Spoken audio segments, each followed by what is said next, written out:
Hello and welcome. Tonight, we drift back to a world before the hum of appliances, before the soft glow of refrigerator lights, before iceboxes and supermarket aisles. A quieter world. One where every meal was a negotiation with time, weather, and memory. If the lights are still on, let them soften. Let your body settle beneath the covers and let your breath match the rhythm of gentler days. Inhale slowly, like the scent of warm bread from a stone hearth. Exhale, like steam curling into the beams of a kitchen untouched by modern haste. Imagine the floor is packed earth or worn wood. A kettle simmers low over a fire. Herbs, perhaps rosemary or dried thyme, hang from the rafters in little bundles, turning slowly in the draught. There are no freezers, no vacuum-sealed bags. And yet, everything has its place. Everything keeps. Somehow. With salt, with sun, with patience. A woman wraps a loaf in cloth and tucks it into a corner pantry. A boy returns from the stream, his basket lined with damp moss, a few fish still flicking weakly. Overhead, smoked sausages sway beside onions in braids. Garlic bulbs whispering against each other when the breeze finds the crack. People still dined, still dreamed, still passed food from hand to hand, bowl to bowl, season to season. Without refrigeration, yes, but not without care, not without love. And so tonight, we'll explore how they did it. How ancient cooks preserved the harvest. How cellar walls stayed cool even as summer blazed. What stews simmered when the snow fell, and what laughter rose around rough wooden tables. You'll hear of salted fish, pickled roots, cool pantries, and the ingenuity of those who fed generations with little more than stone, smoke, and time. This is podcast History Sleep, where the past slows down to meet you. You're here to rest. To listen gently, to remember how even the simplest things, like food, held centuries of quiet wisdom. Let's begin. Before the world buzzed with electricity, before cold air could be summoned with the flick of a switch, the rhythm of food was the rhythm of the earth. People rose and slept with the sun, and they ate according to what it gave, and when it gave it. In this chapter, we step into a pantry that has no hum, no light, a room that smells faintly of stone and onion skins, of linen-wrapped loaves, and the sharp tang of vinegar-soaked vegetables. This pantry is not a place of luxury, but of quiet precision. You'd wake in a cottage or farmhouse, perhaps to the sound of a cockerel, or the whistle of wind slipping through thatched eaves. Outside, the world would already be in motion. A neighbour splitting wood, hooves on damp earth, a child's voice, thin in the distance. But in your kitchen all is still. Shelves bow under the weight of jars and crocks. Clay pots line the walls, their surfaces etched with the fingerprints of the one who shaped them. Food, here, is memory-made material. There is no refrigerator to keep yesterday's stew, no freezer for next month's berries. So food was planned not for convenience, but for endurance. Bread was baked not daily but in batches, meant to last. Coarse rye or barley loaves, dense and dark, wrapped in cloth, were tucked into wooden bins or hung in sacks to keep the mice away. You might slice one thinly, toast it near the fire, and soften it with broth, the crunch yielding to warmth with every careful bite. Dairy, too, had its seasons. In spring and summer, when cows and goats grazed lush pastures, milk flowed more freely. But with no cool place to keep it for long, it was swiftly transformed.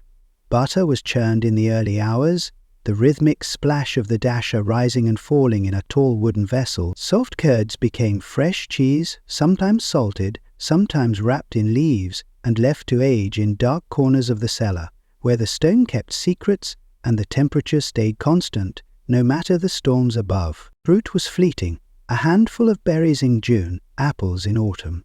But ingenuity bloomed where preservation was needed.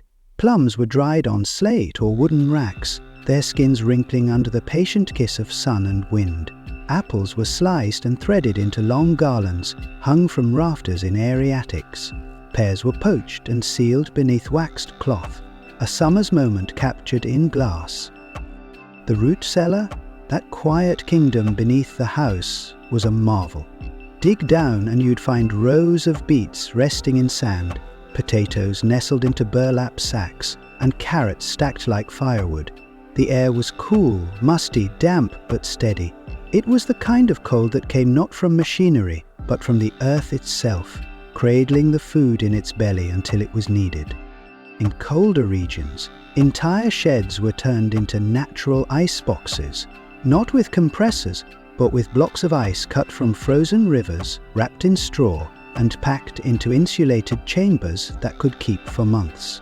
But such methods required time, labor, and an intimate knowledge of your climate, your land, your season. In villages and towns, smokehouses replaced freezers. A side of pork hung above a low, smouldering fire for days, the scent of hickory or apple wood seeping into the fat. Fish were gutted, salted, strung on poles, and dried beneath open rafters. The wind did the rest. These were not just acts of necessity, they were rituals, performed slowly, with care, the way one might craft a lullaby. And everywhere, salt. Precious, precious salt. Not simply for seasoning, but for survival. To salt a thing was to save it. Meat was packed tightly in barrels of brine. Vegetables were layered with salt and herbs pressed under stones and left to ferment. Sauerkraut, kimchis, pickled cucumbers, sour turnips, all came from the need to keep the harvest from spoiling, and in that act, 1,000 flavors were born. The lack of refrigeration did not mean hunger, it meant attention. It meant that one knew which herbs could preserve beans, which grains stored best in which kind of sack, how to sense when milk would curdle by scent alone. The home cook was not just a feeder, they were a chemist, an artist, a guardian of time. And food was not just preserved, it was anticipated. In spring you savoured the first shoots, tender green garlic, wild ramps. In summer you worked, harvesting, drying, curing. In autumn you stored. In winter you rationed. Each season whispered its role, and you listened, because you had no choice. On the hearth a pot might simmer with root vegetables and a few scraps of last fall's salted meat. The scent would be sharp at first, then soft, as starch and marrow thickened the broth. A crust of stale bread might soften in it too. No waste, just warmth. The plates were wooden, the cups perhaps pewter or clay, and the hands that passed them across the table were cracked, calloused, but steady. Children learned by watching, not by opening a fridge, but by digging a trench for potatoes or stringing onions to dry. This knowledge was old, trusted, shared. And when night fell, earlier, colder, darker than we now know, you leaned in close to the hearth. The pantry doors were shut tight against mice and chill. A cloth hung over the jar of lard, the embers were banked, and you listened to the wind at the shutters, hoping tomorrow would bring a little warmth, a little more light. And if not, the pantry would still hold, the cellar would still offer, because the rhythm of life before refrigeration was not rushed, it was not careless, it was measured, like breath, like storytelling, like sleep. Let's continue. By the dim firelight of an early winter evening, you might see a woman in a woolen shawl leaning over a clay vessel. Her hands, pale with flour and thyme, reach into the jar and press down on shredded cabbage, scented with caraway and brine. There is no rush. No sound but the slow bubble of fermenting life and the faint creak of wood in the cold. In a world without refrigerators, the art of survival was also the art of transformation. Fermentation was not science then, at least not by name, but it was sacred, a quiet magic passed from hand to hand, from generation to generation, known by taste and smell and instinct. Consider the crock of sauerkraut resting in the pantry. It isn't just cabbage. It is autumn, salted and pressed. It is memory kept alive through winter. With no cold storage, the people of the past relied on the invisible, the slow, unseen work of bacteria and time. As the cabbage softened and soured, it gained flavor, resilience, and, importantly, longevity. And when the snow came heavy and the vegetables were long gone from the garden, it was this sour bite that brought life back to the tongue. In every region there were variations. Kimchi glowing red with chili and garlic, sour pickles resting in herbal brine, turnips, beets and onions each taking their turn in the preserving jar. Some were buried underground, others kept in cellars or stone-lined hoes, cool and damp, and all were prepared not just for the taste, but for the promise that there would be food when nothing grew. The kitchen hearth played its part too. There, beyond the reach of frost, hung pots of beans and grains gently softening in water overnight.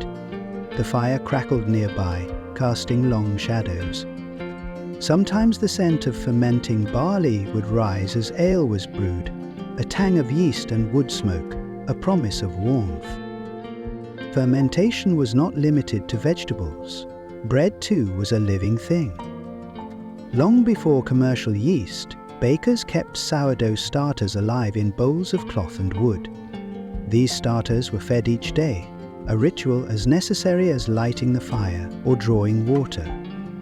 The starter bubbled gently, with a quiet life of its own, and when the time was right, a portion was stirred into flour and water and the dough left to rise slowly on the hearth's edge.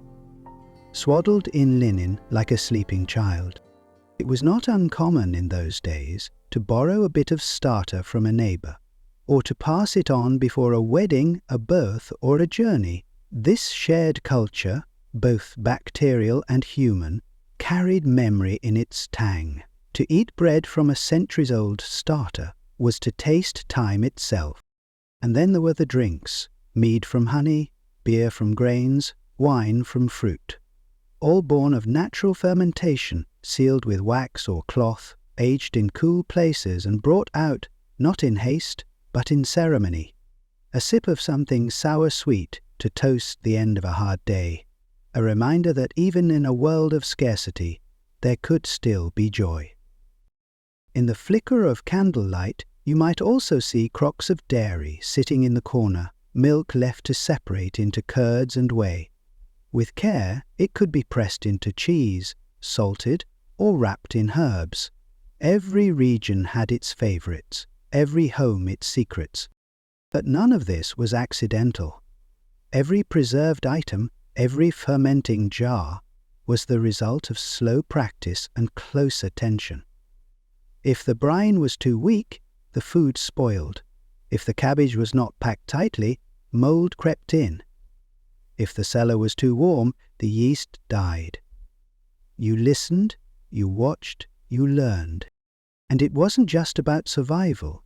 These foods, sour, strong, earthy, shaped the palate of the past. They offered complexity, and so, while the outside world hardened under frost, and the night came early, inside, in those kitchens, lit by fire and faith, the slow alchemy of fermentation turned summer into sustenance. Cabbage became kraut, milk became cheese, bread became history. Let's rest here a moment, and in the next chapter, we'll explore what people did when nothing could be stored, and the food had to come from elsewhere. Imagine a landscape swept by wind. It is winter, and the trees are bare. Somewhere, not far from the hearth, hangs a row of meats, suspended from beams, wrapped in cloth, darkened by time. The air is thick with the scent of smoke and salt, not sharp, not overwhelming, just steady, like memory clinging to wood. Before refrigeration, preservation was not simply practice, it was protection. Salt, that humble mineral pulled from sea or earth, held power far beyond its flavor. It was rubbed into cuts of pork and beef, packed into fish, stirred into pots of butter. Salt slowed decay.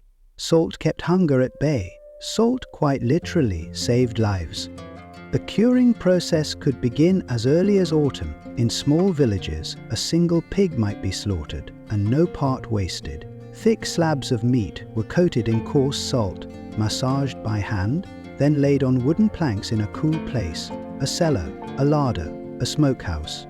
There, over days and weeks, the salt worked its quiet alchemy, drawing out moisture, tightening flesh, transforming the ephemeral. Next came smoke, another ancient guardian. In the heart of a smokehouse, low fires burned slowly, often for days. Woods were chosen carefully, apple for a sweet warmth, oak for strength, cherry for a whisper of fruit. The meat was hung on hooks, high above the flames, and allowed to bathe in smoke until its outer skin turned dark and leathery. The scent would cling for months, sharp, resinous, familiar. These were not delicacies, they were necessities. A smoked ham might hang in a linen wrap for a season or more, carved little by little. Salted fish, once rinsed and softened, could feed a family with bread and broth. And preserved butter, packed with salt and stored in cool clay, offered richness even in times of lean. Salted preservation extended far beyond meat. Beans were soaked, then dried. Peas, lentils, barley, all collected and stored in cloth sacks. Even eggs could be preserved, sometimes rubbed with grease, sometimes buried in ashes or salt. Each method whispered of ingenuity, a slow conversation with nature and time. The larder itself, cool, dark, lined with stone or thick clay walls, was a sacred space in many homes. Shelves groaned under jars and sacks. Baskets held onions, garlic, apples carefully wrapped in straw. The air was dry, the light dim. And in the silence food waited, not for a feast, not for indulgence, but for need. In fishing villages, the smell of saltfish drifted through alleys, hanging from wooden racks near the sea. In mountain hamlets, air-dried sausages swayed gently from beams. And in cities, where basements served as storehouses, slabs of meat were packed in barrels, lined with layers of salt like snow. Sometimes vinegar was added. Another agent of preservation, sharp and clean, able to pierce through time. And there was an art to knowing what lasted. Garlic, hung in braids, could survive the cold months. Hard cheeses, aged and salted, were carefully wrapped and watched. Even fruit, and in this quiet dependence on preserved things, there was also deep intimacy. The family who salted together, who stirred and hung and waited, was bound not just by blood, but by routine, by shared knowledge, by trust in invisible processes. Like faith, preservation required belief before proof, action before result. And the rewards came not in bursts, but in slow unfolding. A pot of beans that softened into creaminess after hours by the fire. A slice of ham, crisped in a pan and laid beside coarse bread. A dried plum, soaked in wine to make a winter dessert. This was not luxury, but it was in its own way abundance, the kind that comes not from having much, but from making much of what you have. As we step away from the scent of smoked wood and salted air, we will soon explore a new part of this ancient world, the hunger that returned when nothing could be stored, and the lengths to which people would go when even the salt ran low. There was a time each year when the cellars grew quiet, when the last jar of beans had been opened, when the final slice of smoked meat had been carved thin. A time when even the onion skins in the basket began to crumble, and the apples once cushioned in straw grew soft and sunken. It was called the hungry gap. Between the fading of winter and the arrival of spring in those long, lean weeks, the land slept. The earth was still too cold for greens, too hard for roots. Chickens had stopped laying. The cows, thin and tired, gave little milk. The fields remained silent, brown, waiting, and so did the people. This was the season of survival, and it was never written in cookbooks. There were no grand feasts, no recipes passed down, only fragments of habits, wisps of knowledge, and hope that what was stored could be stretched a little further. In small cottages, pots simmered not with meat, but with water, bones, and imagination. A stale crust of bread might be softened into soup. A single carrot, sliced fine, could flavor a whole pot. Dried herbs from summer, sage, thyme, marjoram, were crushed between fingers and stirred in gently, as if coaxing comfort from memory. Children learned to chew slowly, to savor thin broths, to find sweetness in things like stewed onions or porridge made from stored grains. Sometimes a mother would hum softly as she stirred, not because there was joy, but because silence felt heavier than song. Other hands learned to stretch. Oat cakes were made from whatever meal remained. Pea flour could thicken broth. Beetroot leaves, if found early, might be added for colour and a whisper of freshness. And every crumb, every single crumb, was saved, not in this season. There was dignity in this quiet endurance, a kind of grace in the rituals of less. The ritual of scraping every bit from a pot, of boiling peels for flavour, of offering a child the end of a cheese rind and watching them chew it as if it were gold. And sometimes neighbours helped each other in silent exchange. A ladle of broth given in return for a handful of lentils. A few eggs swapped for dried apples. No contracts, no tallies, just the knowledge that hardship shared was easier than hardship hoarded. In wealthier homes, the hungry gap was not always as sharp, but it was still felt. Servants grew thinner, tables quieter. Even those with cellars full of food felt the pinch of absence. No new milk, no fresh greens. It taught patience, gratitude, resourcefulness, the art of making something from nearly nothing. And when the first green shoot did appear, when sorrel pushed up from the thawing soil, or wild garlic spread its soft leaves, it felt like a miracle. A single pot of fresh soup could make a family weep. This was not desperation. This was endurance.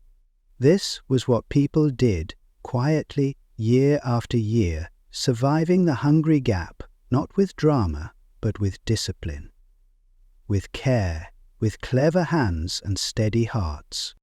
And when finally the green returned, it came not with fanfare, but with reverence, as though the earth itself had exhaled, as though the long fast was over. In our next chapter, we will step into that green, into the earliest signs of renewal and the wild foods that arrived just in time. It always began so quietly, a softening in the soil, a hint of green between the brown. The mornings, still cold, began to smell different, less of frost and chimney smoke, more of something living beneath the surface.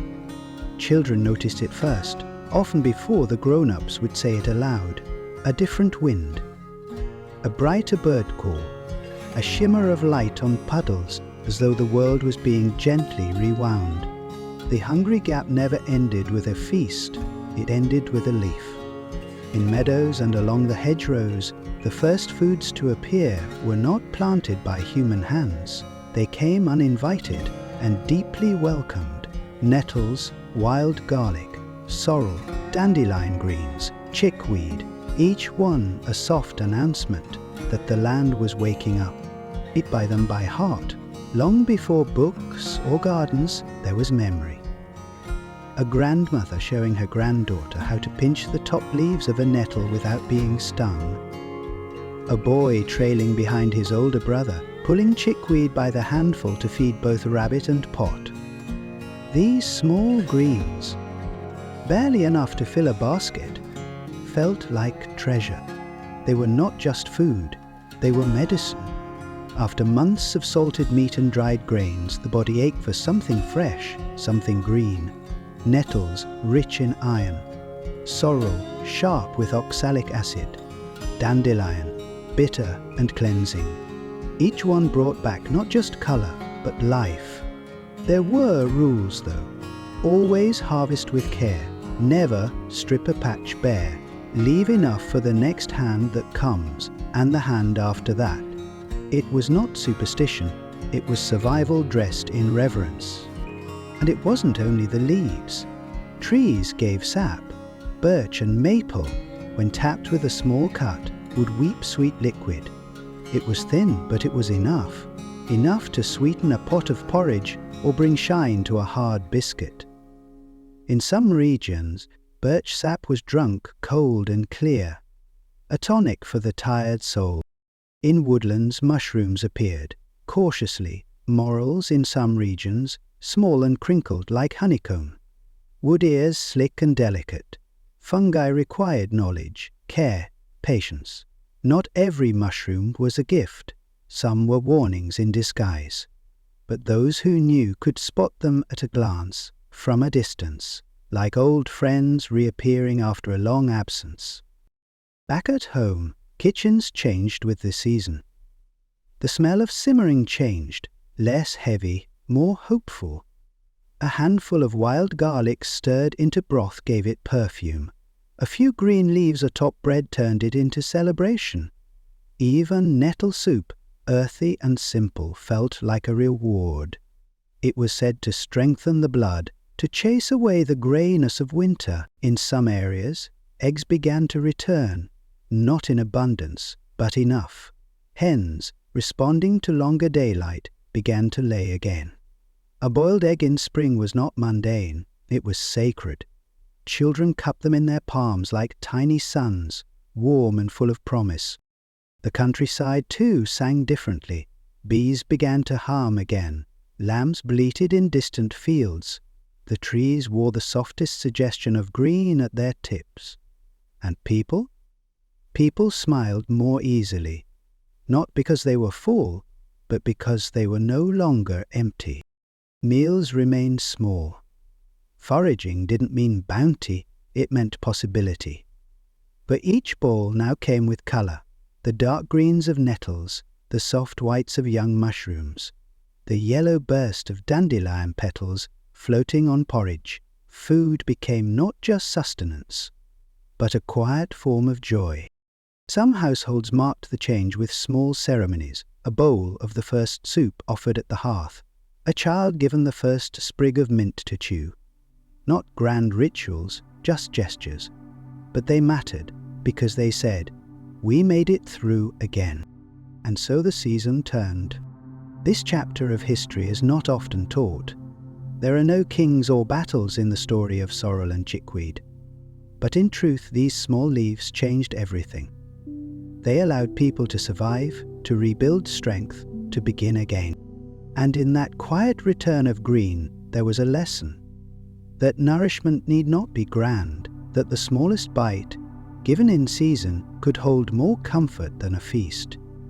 That the world, even after silence and snow, remembers how to feed those who wait.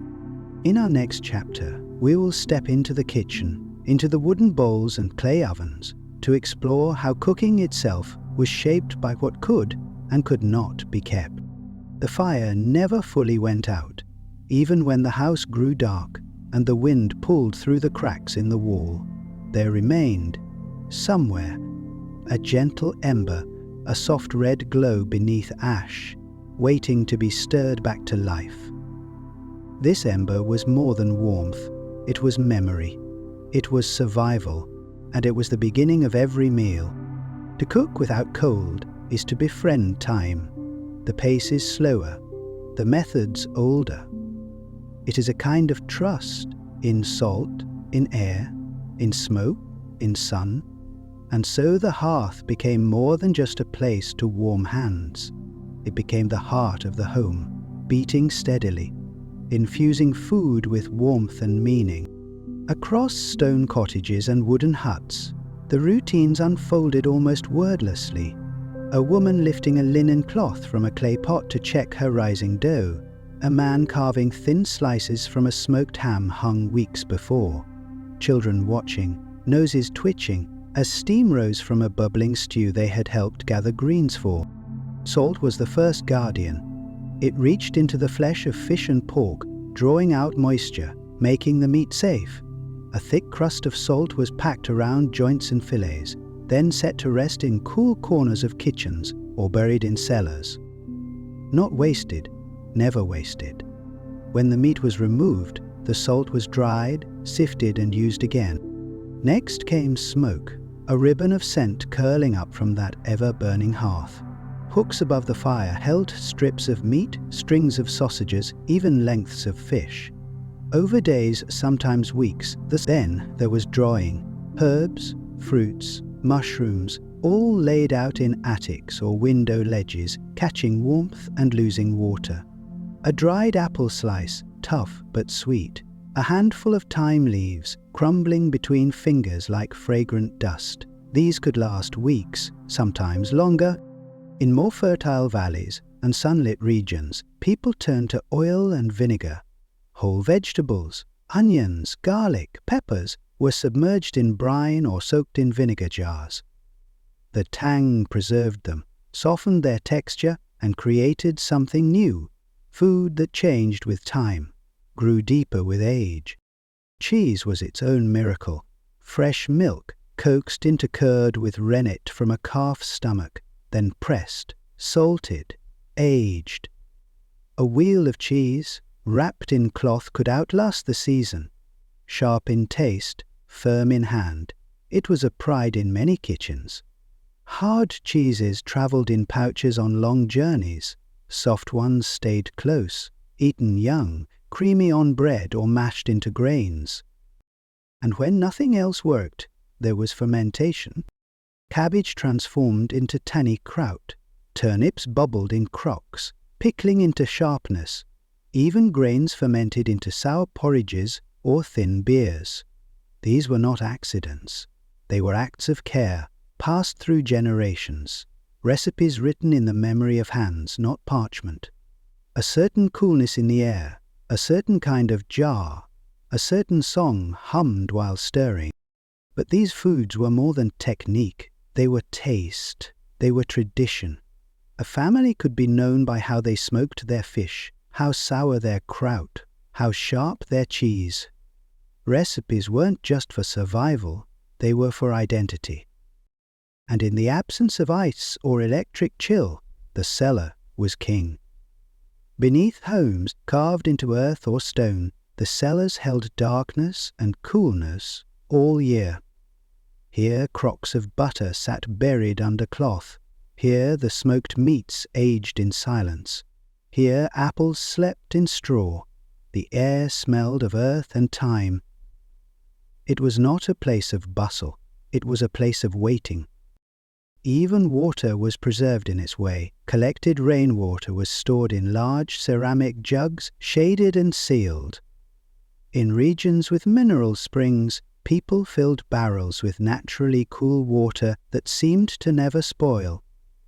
Beer and weak ale often replaced water on tables, not for indulgence, but because it was safer to drink.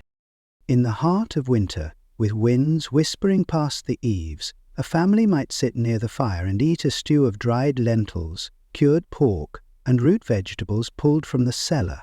They would slice bread made 3 days ago, dipped in thick drips of oil or soft cheese. For dessert, a dried plum, sticky and deep with sugar. And when a visitor arrived, the best was offered. The sharpest cheese, the oldest ham, the sweetest jar of pickled pears, not because it was easy, but because it meant something. To preserve food was to preserve welcome. Through all these methods, the hanging, the salting, the drying, the burying, there was an intimacy with food, with seasons, with decay, and with hope. Because behind every grains came first barley, rye, wheat, and oats, filled sacks tied with cord and marked with charcoal. Touch the fabric, and you could feel the husks. Through the weave, run your hand through the grain, and it whispered like dry wind.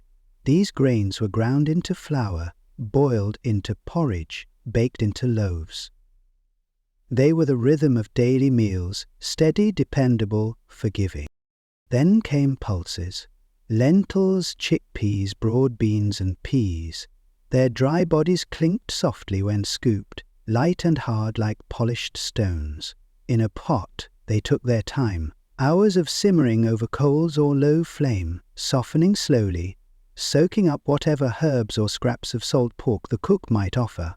When meat was rare, and it often was lentils that carried the weight of dinner. Roots slept in baskets. Potatoes in later centuries, but long before them, turnips, parsnips, carrots, beets. Their skins were rough, cool to the touch, their flesh starchy and dense. Pulled from dark soil and brushed clean, they were boiled, stewed, or simply baked in ashes. Some families wrapped them in damp cloths and stored them in pits, where they stayed cool and calm for weeks. There onions, too, their scent sharp and sweet, their skins papery and gold. Alongside them, heads of garlic, braided into ropes, hanging like fragrant chandeliers in corners of the kitchen. These were more than flavour, they were foundation. Honey was the jewel of the shelf, thick, golden, slow to move, stored in ceramic crocks or glass jars when available. A spoonful sweetened porridges, a smear cured coughs. Its sweetness was not careless, it was sacred. Vinegar lined the shelves too, sharp and dark, or pale and bright, depending on its origin. Made from wine gone sour, or cider aged with time, it was used not only to flavour, but to preserve fruits, roots, even eggs. And then the preserves, jams made from berries picked under summer sun, sealed with wax or string, pickles sharp with dill, chutneys thick and spiced. These jars caught sunlight when the cupboard doors were opened, glinting like stained glass. Somewhere near the bottom shelf sat dried fruits, apples sliced and threaded like garlands, plums turned leathery and sweet, figs, when available, from warmer lands. Their textures were chewy, their sugars deep. Children were given them sparingly, a piece after chores, a treat before bed. Eggs, collected fresh, were often stored in lime water or packed in ashes to extend their lives, not as fresh as day one, but still nourishing. Still enough. In the far corner, perhaps in a small locked drawer, there might be spices. Expensive, precious, carried over land and sea. Nutmeg, clove, cinnamon. Used rarely, but remembered always. Their scent, once released, would linger for hours. A reminder of celebration, of holy days, of something more. Water, too, was stored and cherished. Collected rain filtered through cloth, held in jugs shaded from sun. Not always cold, but always clear, and always enough. These were the staples, the ingredients not of convenience, but of constancy. And with them, meals were not extravagant, but they were rich in care. In the hush of early morning, a woman might reach into the cupboard with hands still warm from bed. She would select what the day allowed: some oats, a handful of dried berries, a pinch of salt, a bit of honey if the jar permitted. And with these she would begin. By evening, perhaps a stew. In the pantry that never spoiled there was no waste, only patience. No overstock, only intention. Every item had its season, every bite its reason. And so in a world without cold, people leaned into warmth, not just of fire, but of routine, of knowing what the shelf held, of knowing how to make it enough. In the next and final chapter, we'll look beyond the food itself, at the rituals of the table, the meaning of sharing, and the ways in which meals, no matter how simple, brought people closer, when nothing could be taken for granted. In the glow of late afternoon, when shadows stretched long and windows let in the fading light, the hearth took on a golden hush. This was not the moment of cooking, that had passed. The bread was baked, the stew had simmered, The bowls were laid. Now came the part that mattered just as much as any recipe: the gathering, the sitting, the sharing. Across centuries and cultures, before the hum of refrigeration changed what we ate and how we stored it, meals were a ritual, not just a requirement. And when the food was finally ready, whether sparse or abundant, there was a pause. Not because the meal was grand, but because it was shared. The table might have been a board balanced over barrels, or a wide carved plank polished smooth by elbows and time. It might have been low to the ground in a cottage, or elevated in a manor hall. But in all its forms, it held the same quiet reverence. This is where we come together. Before the first bite, many homes gave thanks, not in fanfare, but in murmurs, a bowed head, a whispered blessing, a glance upward or inward. The gratitude was not only for the food, but for the hands that had prepared it, and for the season that had allowed it to grow. Meals followed rhythms shaped by daylight. Supper, in particular, was often early, served before the sun dipped too low so that no extra fuel was wasted on light. Candles or oil lamps might flicker on the table, their flames swaying gently as the evening air cooled. Shadows played across walls, softening the room, wrapping it in hush. Eating had its own silent rules. The eldest often sat nearest the heat. Children were placed where they could be watched. Guests were given what could be spared: a thicker slice of bread, a softer seat. A smile meant to make them feel at home, even if home was far away.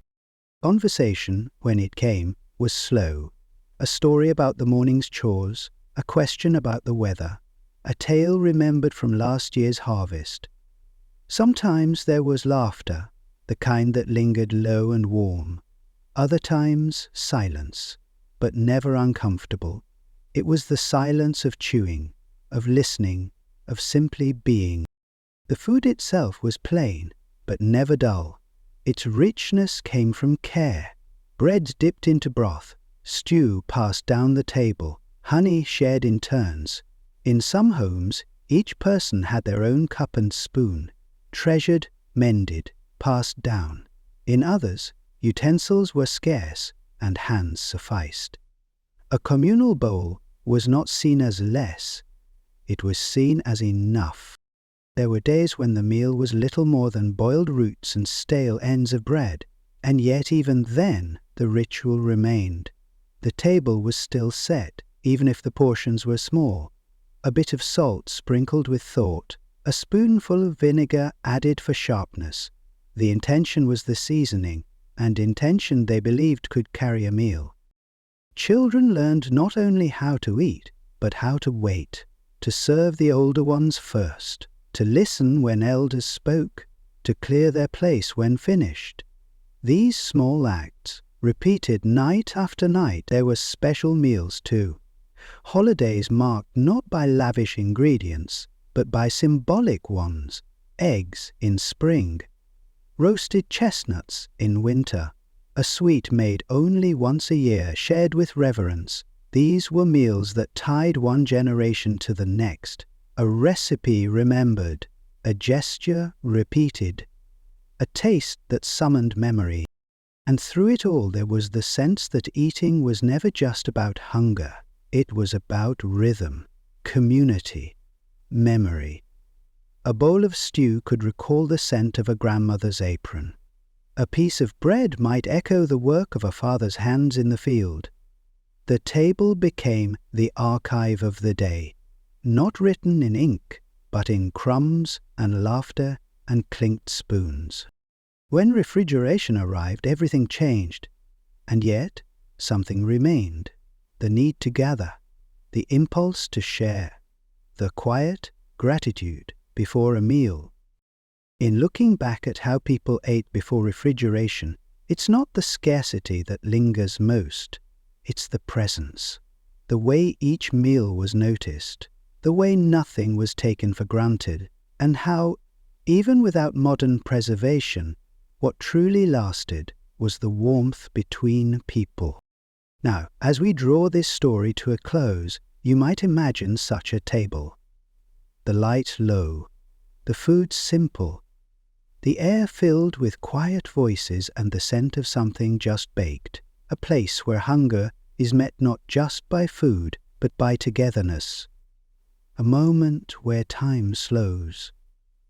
A space, perhaps, where sleep begins to rise, like steam from a gently stirred pot. And with that, we will turn to the final part of this journey, a soft farewell, and a last reflection on what it means to nourish and to be nourished. And now the fire has faded to soft embers. The bowls are empty, the bread is gone, and the quiet that follows a shared meal settles in, low and comforting, like the hush of snow outside a shuttered window.